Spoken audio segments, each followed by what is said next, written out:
Future क्या होगा, क्योंकि उनके पास अपनी इलेक्टेड गवर्नमेंट है, अपनी आर्मी है और अपनी करेंसी है। सो ताइवान ये चाहता है कि उसे अपना फ्यूचर डिसाइड करने का मौका दिया जाए। इसमें यूएस कैसे एक इम्पॉर्टेंट रोल प्ले करता है। देखिए, यूएस की जो पॉलिसी है वो थोड़ी ट्रिकी है। वो सामने से तो ताइवान को कभी सपोर्ट नहीं करता, लेकिन उसके बैकयार्ड में उसे आर्मी सपोर्ट, मिलिट्री सपोर्ट और इंटेल सपोर्ट सब प्रोवाइड करता है, जिसे देखकर हमेशा से ये लगता है कि यूएस ताइवान के साथ खड़ा है। तो ताइवान इतना इम्पोर्टेंट क्यों है?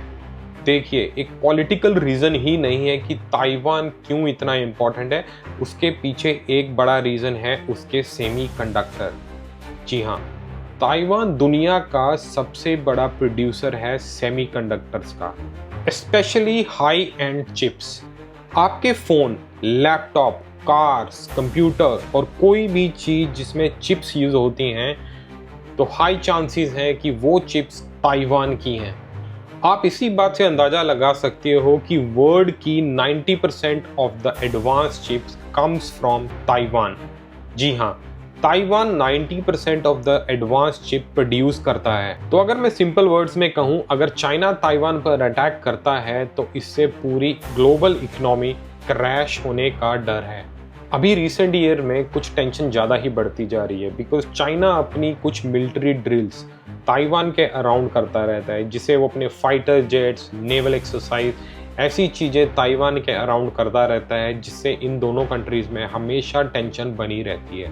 और रीसेंट एक्सरसाइज को देखकर ऐसा लगता है कि चाइना सच में वॉर के लिए प्रिपेयर कर रहा है। अभी रिसेंटली 3 सितंबर को चाइना ने अपनी विक्ट्री परेड सेलिब्रेट की, जिसमें उन्होंने ऐसे वेपन्स दिखाए दुनिया को जो कि आज तक दुनिया के सामने नहीं आए थे, जिन्हें देखकर ये लगता है कि चाइना अपना मिलिट्री एक्सपेंड कर रहा है और उसे हराना एक बहुत ही बड़ा सरदर्द होगा किसी भी कंट्री के लिए। अब एंड में मैं सिर्फ इतना ही कहूँगा कि चाइना और ताइवान का जो ये कॉन्फ्लिक्ट है वो बहुत ही ज़्यादा कॉम्प्लिकेटेड है, और एक बड़ी गलती, चाहे वो चाइना की हो या ताइवान की हो, इन दोनों कंट्रीज़ के बीच में वॉर स्टार्ट कर सकता है, जिसका असर पूरी दुनिया पर देखने को मिल सकता है।